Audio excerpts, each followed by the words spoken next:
지식인사이드 구독자 여러분, 안녕하세요. 동서양 문명을 연구하는 작가 안계환입니다. 반갑습니다.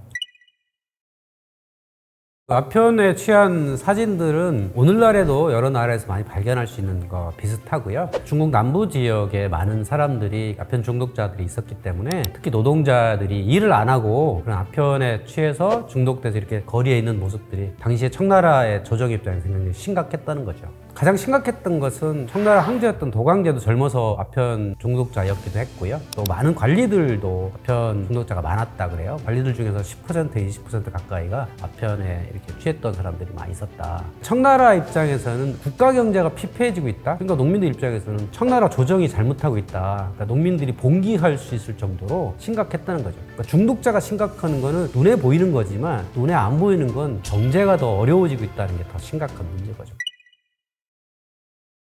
시작점은 영국의 동인도 회사라고 할 수 있어요. 인도 쪽으로 상업을 하고자 하는 회사가 설립이 된 거죠. 그때부터 인도를 점령하고 향신료 무역을 영국이 해왔던 거죠. 그렇게 해서 돈을 점차적 벌었는데 당시에 청나라로부터 구입할 수 있는 게 도자기, 차 같은 것들이 있었어요. 그 차가 영국인들한테 상당히 매력적인 기호식품이 되었던 거죠. 그런데 무역이라는 건 서로 물건을 주고받으면서 되는 거잖아요. 그런데 영국이 이 청나라에 물건을 팔 만한 게 별로 없었어요. 영국이 주로 파는 건 모직물 그리고 인도산 면직물이었어요. 그 면직물이 청나라에서는 원하지 않았어요. 왜냐하면 가격이 청나라에서 만든 면직물보다 가격이 높아요. 모직물은 양모로 만드는 옷이 얼마나 투박하고 덥겠어요. 중국 남부는 날씨가 덥거든요. 그러니까 전혀 필요하지 않았던 거죠. 그러니까 영국 입장에서는 면직물과 모직물을 팔아야 향신료라든지 차 같은 걸 사는데 청나라에서는 사지 않는다는 거죠. 그래서 영국이 차를 사기 위해서는 은을 두고 거래를 해야만 했던 거죠. 근데 문제는 차 수입량이 어마어마한 거예요. 그리고 그 반대로 당연히 은이 청나라에 많이 들어갔겠죠. 은이라는 거는 한정되어 있다는 거죠. 생산되는 게 아니라는 거죠. 그러니까 유럽의 화폐가 청나라로 계속 지속적으로 유입이 되다 보니까 유럽에는 은이 부족해지고 청나라는 은이 풍부해지는 거죠. 그래서 영국의 동인도 회사는 뭔가 대책이 없을까라고 고민하다가 당시 인도에서 재배되는 아편이 꽤 인기가 있다는 걸 발견합니다. 그래서 그 아편을 가져다가 거래를 하기 시작했는데 이게 거래가 굉장히 잘 되는 거죠. 그러니까 당시까지는 아편이 합법화된 것도 아니지만 그렇다고 불법도 아니에요. 거래만 되면 상관이 없던 거였거든요. 그래서 아편이 거래되기 시작했는데 19세기 들어가면서부터 점차적으로 아편이 청나라로 들어가게 되고 은의 흐름이 역전이 되게 됩니다. 그 전까지는 동인도 회사가 청나라에 은을 주고 차를 사오던 시스템에서 이제 아편을 주고 은을 받아오는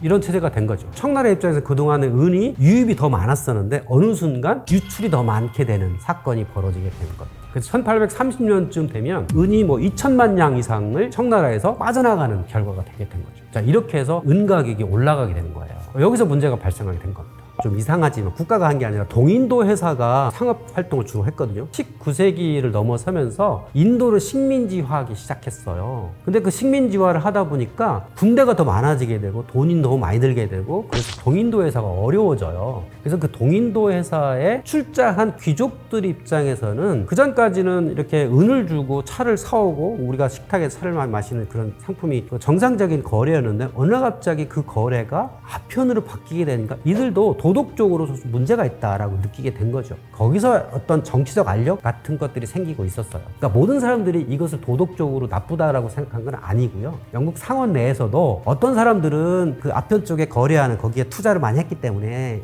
자기 이익에 반한다라고 생각해서 지지하는 사람도 있었고 또 반대쪽에서는 나는 아편 거래 안 하고 정상적인 거래 쪽만 한다라고 하니까 이 사람들 반대하는 경우가 있었고 제가 보기에는 도덕적으로 이게 문제가 있어서 반대라기보다는 서로 그 투자한 입장에서 어떤 게 이익이냐라는 걸 가지고 이렇게 다투게 되었다고 봐요. 그러니까 이게 실제로는 속에 숨어있는 뜻은 돈, 자기의 투자한 거에 대한 이익의 관점인데 겉으로 말하는 것은 도덕적인 것을 주로 얘기하는 그런 관점이었다고 저는 봅니다.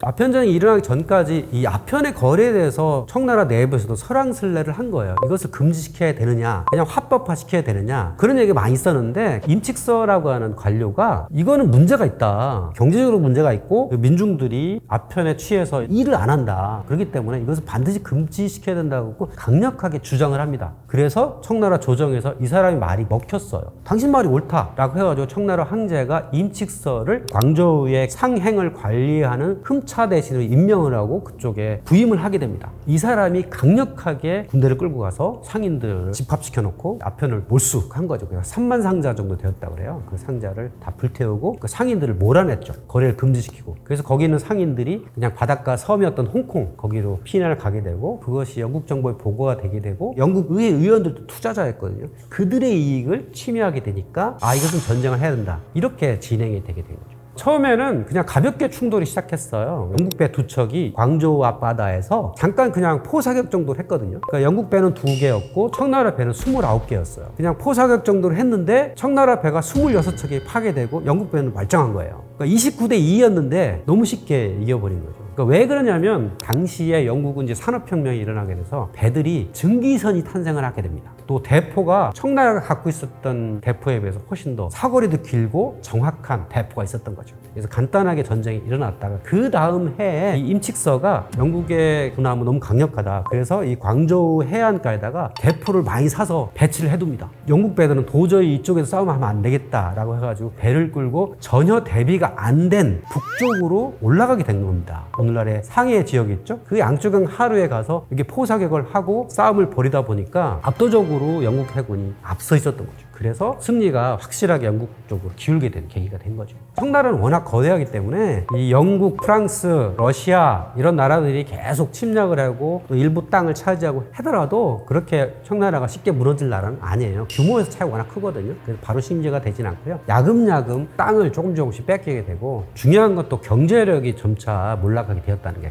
원래 청나라는 여진족이 한족을 지배하는 이런 체제였잖아요. 그렇게 유지가 되었는데 외세가 와서 점차적으로 주요한 항구들을 잡고 또 경제력을 빼앗아 가다 보니까 민중들의 삶이 어려워지게 된 거예요. 그래서 주로 남부지방에서 민중 봉기가 많이 일어나죠. 그러면서 이 북경에 있는 중앙조정의 힘이 점차 약해지게 되죠. 조정의 힘이 약해진다는 것은 세금이 거치지 않는다는 거예요. 군사력을 양성할 수 있는 돈이 부족하다는 거죠. 그러니까 점차적으로 밀려나게 되는 거죠. 그래서 이 청나라 군대가 점차 약해지게 되고 조금씩 경제력이 약해지고 군사력이 약해지게 되고, 나중에 19세기 말에 가면 일본과 싸운 청일전쟁이 일어나잖아요. 거기서 또 일본한테 요동반도를 빼앗기게 되고 또 러시아한테 만주 일부도 빼앗기게 되고, 이러면서 경제력을 하나하나 잃어가면서 나중에 1912년 신해혁명에서 청나라가 몰락하게 되는 이런 상황이 벌어지게 되는 거죠. 아편전쟁이 끝난 이후에도 영국과 청나라의 교역이 원활한 건 아니었어요. 왜냐하면 여전히 영국이 청나라에 팔 만한 물건이 없었기 때문이죠.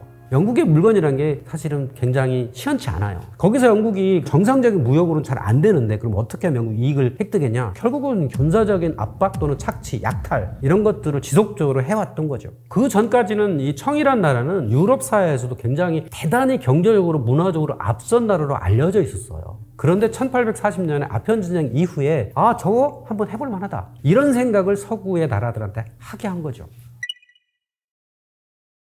역사는 반복된다고 하지만 똑같지는 않아요. 그래도 이 거대 패권 세력 간의 다툼은 늘 있게 마련인데, 그러니까 1840년경에 경제적 패권은 분명히 청나라에 있었고요. 군사적 패권은 서구에 있었거든요. 그런 상황이 아편전쟁 이후에 이제 뒤바뀌게 되는 계기가 되잖아요.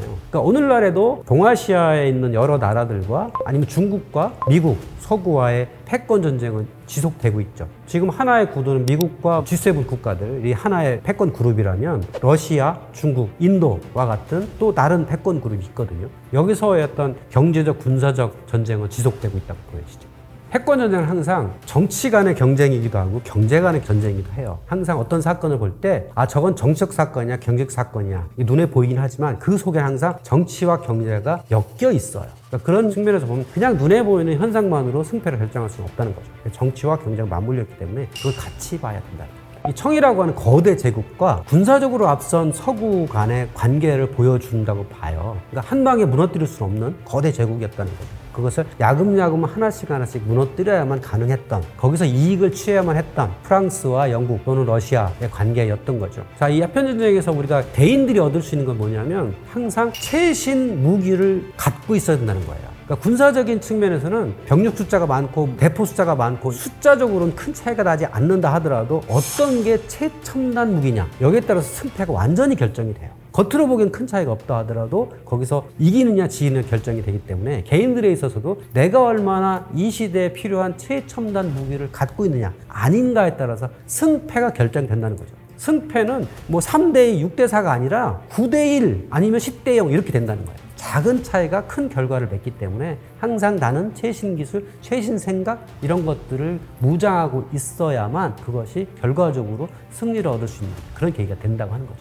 국가도 항상 현실에 안주하면 언제든지 새로운 적에 맞닥뜨려서 패할 우려가 있거든요. 그래서 국가도 늘 새로움을 추구를 해야 되는 거죠. 변화를 받아들이고 거기에 맞춰서 이렇게 거기에 대한 대책을 갖고 있어야 되는 거죠. 그래서 지속적으로 혁신을 해야 되는 거고요. 혁신의 도구를 받아들여야 되고 바꿔가야 된다는 거죠. 사실 아편 전쟁에서 영국이 승리하게 된 것도 그래요. 청나라는 모든 게 다 있었던 나라이기 때문에 변화할 필요가 사실 없었고요. 영국은 살아남기 위해서 지속적으로 해군을 육성을 했고 거기서 무기를 새롭게 만들었고 전 세계로 뻗어나가게 된 거죠. 먹고 살기 위해서 그렇게 한 거예요. 그렇기 때문에 도덕적으로는 아편 전쟁이 영국한테 비난을 받은 요소지만 결과론적으로는 영국이라고 하는 나라가 해가 지지 않은 나라를 만들 수 있는 계기가 된 거거든요.